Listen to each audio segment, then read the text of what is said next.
Hi everyone, welcome back to another video. So today I just want to talk a little bit, and I'd like for you guys to respond in the comments as well and be thinking about this too. But we need to talk about young adult literature.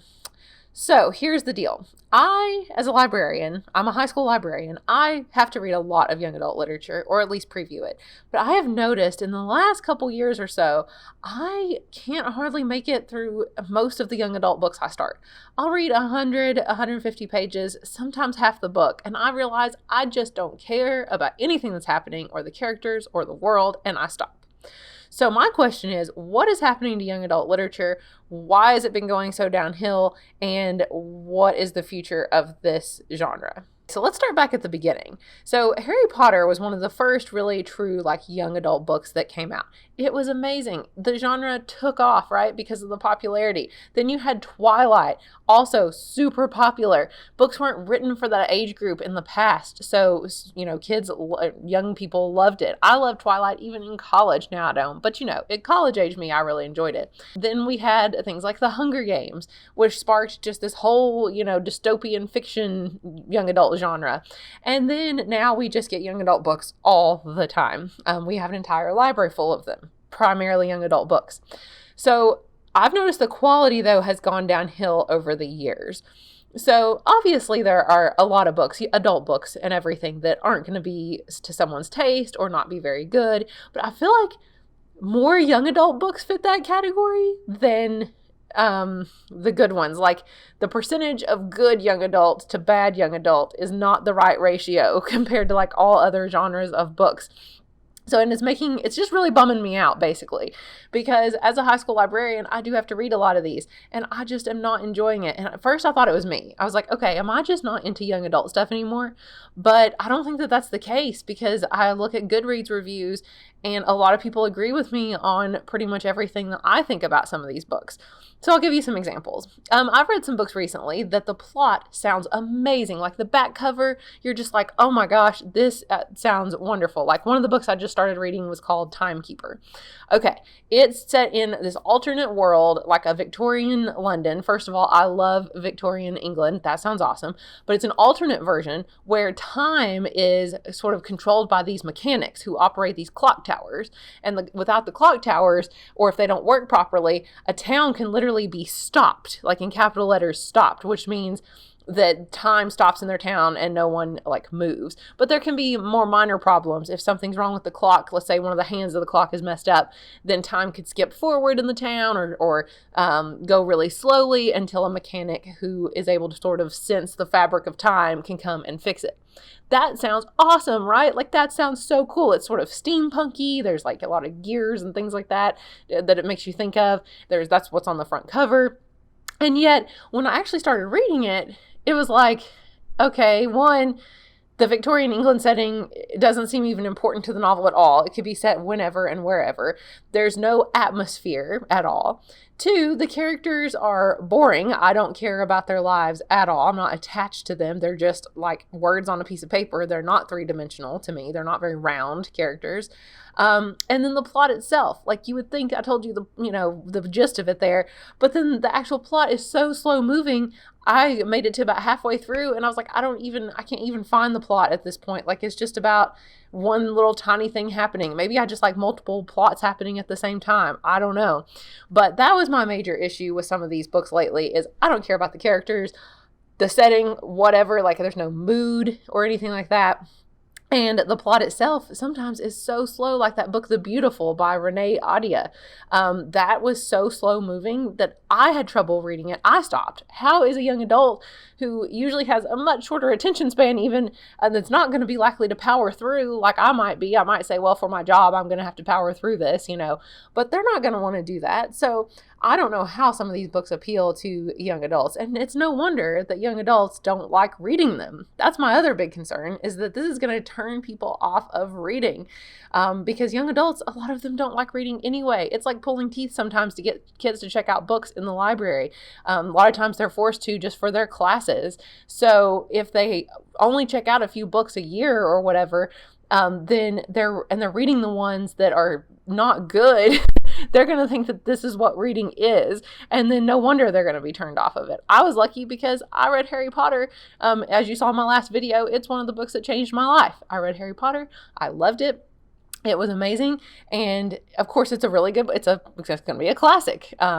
So I was just lucky that I discovered something right away that I loved. But a lot of these kids might have trouble finding that because they think, hey, all these young adult books are popular, but they're not that great. Now, that's not to say that there aren't some good ones. I started reading, and I'm still about halfway through, The Diviners by Libba Bray. It's awesome. I am really enjoying it. There is atmosphere. The mood is amazing. The setting is perfect. I mean, it's wonderful. It's set in the 1920s in New York City, and you can really tell that it has that vibe and that that's actually important to the plot itself. And the characters are more than just two-dimensional flat words on a page. And the plot is just moving so quickly. Something's happening every chapter. It's jumping back and forth from different characters, and there's all these different things happening, and you're like, oh my gosh, I'm so intrigued. So that's not to say all young adult literature is bad, but I feel like trying to find it is like finding a needle in a haystack, because I start a book, and like the last 3 young adult books I've started, I just quit because I'm like, I just don't care. And I don't know, like I said, I thought it was me, but I think it's the book. And that's not to say that all these writers are bad writers, but I don't know if they're falling into the trap of, we have to go with all the tropes. I mean, there are a lot of young adult tropes that are used. I don't know. I don't know what the deal is, but we need to fix it. So where is young adult literature going to go from here is my question. I mean, are we just going to continue to see people pump out books as fast as they can? I notice a lot of these books that we get in here in the library are first-time authors.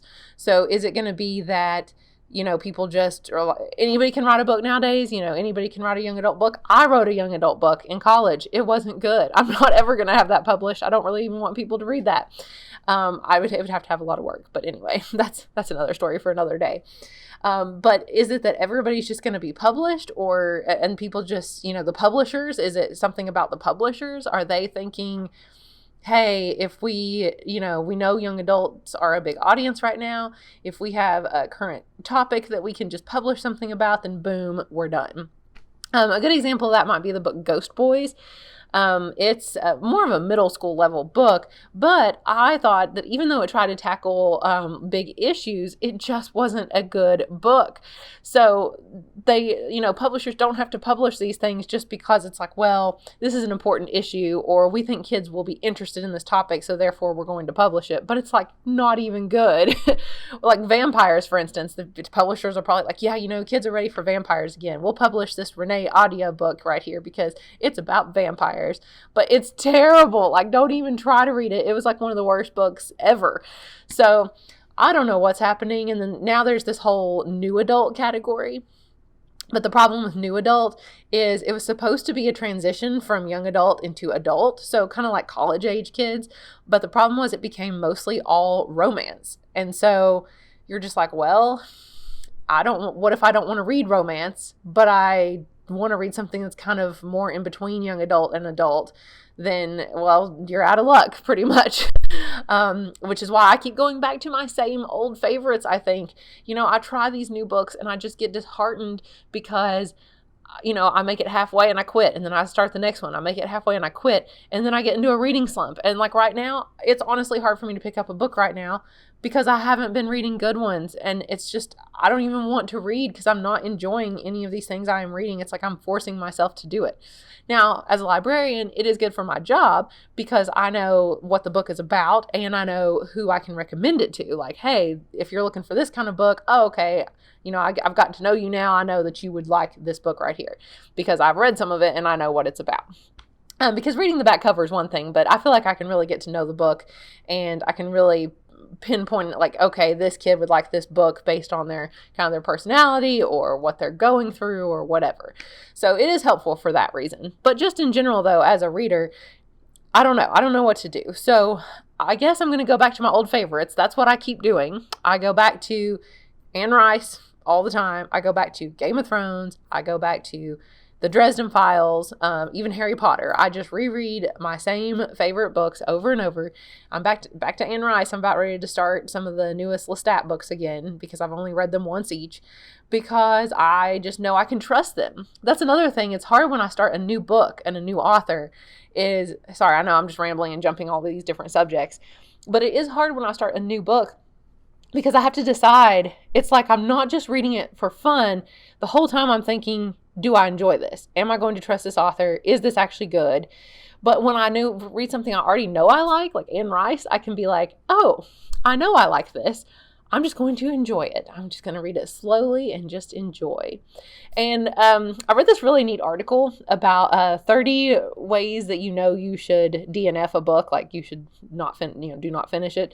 And so many of them resonated with me because I've been going through these a lot, like skimming. If you find yourself skimming the pages of a book, you should probably quit it. There was a whole list. You could look it up. It was really, really cool. It was like 30 reasons you should DNF. If you find yourself dreading to pick it up, if you spend more time looking at your phone than you do, picking up the book, basically, which I've been doing that. I've been like, I'd rather watch a random YouTube video about Disney World because I'm missing it right now than I would pick up one of these books because I'm not into them. Okay, so I looked up the list because I couldn't remember them all. It's like if you're powering through the current book you're reading. This is on a website called successfullybooked.com, by the way, which is cool. If you say more of the phrase like, I could stop reading this at any point if I want, as opposed to I can't stop reading this book. That's happened to me every time. Every time I've said, I don't even care if I finish this. I could stop right now. And if I decide that, hey, I could stop right now and not read anymore, then that's what I'm going to do because life is too short to read mediocre books. I only want to read the best books, or books that I am really enjoying, even if other people don't think that they're the best, as long as I'm enjoying it.